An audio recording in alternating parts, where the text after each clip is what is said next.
In 2014, at a home in Maryville, California, strange events occurred. A team of paranormal investigators was called out to a home to investigate a supposed poltergeist. The term poltergeist comes from German and means a ghost or other supernatural being, supposedly responsible for physical disturbances, such as loud noises and objects thrown around. The lead investigator, Brent, captured an eerie voice of a man saying his name is Slim. My name is Slim. This is the entity the resident, Chuck, believed was a former occupant with the nickname Slim. Brent also received intelligent flashlight communication, in which yes or no questions were asked of the ghost. The flashlight would come on or off, depending on the answer. Another investigator, Kim, also had a personal experience. She felt something brush up against her leg. Many of the investigators captured moving orbs and multiple orbs. It began several months ago, when strange things started happening after the couple moved into the house. As Chuck recalls, my wife was sitting on the couch in the living room while I was in the shower in the back of the room. She called to me and said that the door from the living room to the front bedroom had opened by itself. I told her it was probably the wind. I joined her, and a few minutes later, the same door opened to 90 degrees, then closed. Even animals reacted to what seemed to be people in the house. Chuck continues, the same door got the interest of my lap, and he jumped off the couch with his ears up, acting like he was confronting something at that door.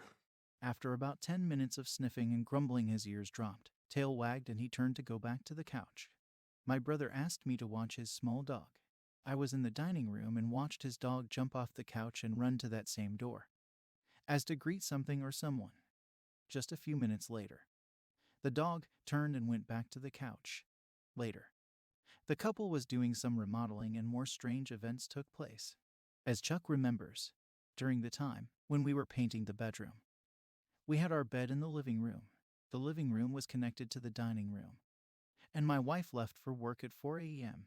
Not long after, she was about to leave for work when I heard some footsteps from the hall walk across the dining room, pull out a dinette chair, and sit down in the chair.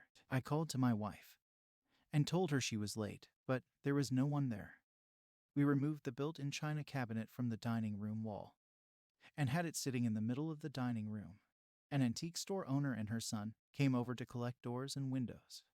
I asked her if she wanted the cabinet, and she said, "No thanks." "What will you do with it?" I replied, "Probably just cut it up and burn it." At that second, a piece of drywall, among 3 other pieces that were leaning against the hall wall, flew 3 feet and landed by my feet. My wife and I agreed to keep the cabinet. During the remodel, I installed a new door to separate the kitchen from the laundry room, and the day I installed it, we watched it open and close one time by itself. We tried to duplicate it by opening doors and windows, but couldn't duplicate it. In the spare bathroom, the window coverings are blinds. We always leave the blinds down because it's only used for storage. We can't get to the window, and it has opened up without us touching it. We had to do repairs to the roof. And while in the attic, my wife had walked to the edge of the plywood on the ceiling joist, and something had grabbed her shoulders as to keep her from walking off the edge of the plywood. She thought it was me, but I was on the other side of the attic on a ladder, while working on the new window blinds in the master bedroom. I had the feeling of someone looking over my shoulder, then turned and bumped into a shadow. I thought it was my wife, but she was across the room. The shadow felt solid. In the master bedroom, while my brother's dog was visiting, it spent the night in a kennel at the wall opposite the head of my bed. Early in the morning, I heard the dog moving around. I used the night vision app on my iPhone and made sure not to move it, and watched an orb move horizontal away from the kennel, then turn straight up. I remained still and watched dust, but saw a distinct difference with the orb looking like a ball of light. I made sure not to move my phone as not to create a reflection. I could not duplicate the ball of light. Others also experienced the poltergeist.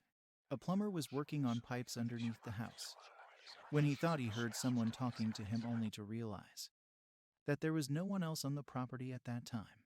He had his tools at the spot where he was working and went out to the truck to get more fittings, and when he came back, his drill and a roll of solder were missing.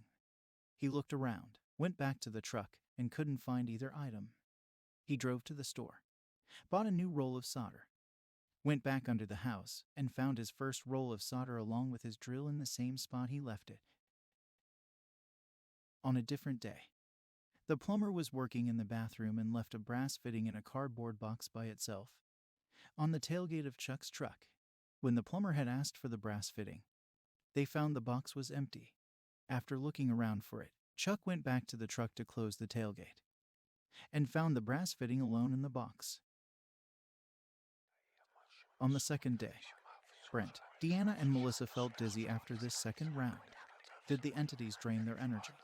John, another investigator, captured an orb that had a face in it, but the occupants were not able to recognize the face. Brent said he was feeling something negative in the back house. He felt dizzy. All of the investigators experienced batteries draining. In their equipment, Deanna found a Barbie doll buried in the ground, and when she cleaned it off and placed it on shelf, it freaked out the investigators. Because they did not realize she did it, everyone had a good laugh, although much of the evidence was inconclusive. The paranormal investigators felt that the house was definitely haunted. One of the most compelling was the EVP of the disembodied voice saying Slim. My name is Slim. The house was later sold with full disclosure of the poltergeist activity to the new owners. Thanks for watching. Be sure to like and subscribe for more paranormal stories.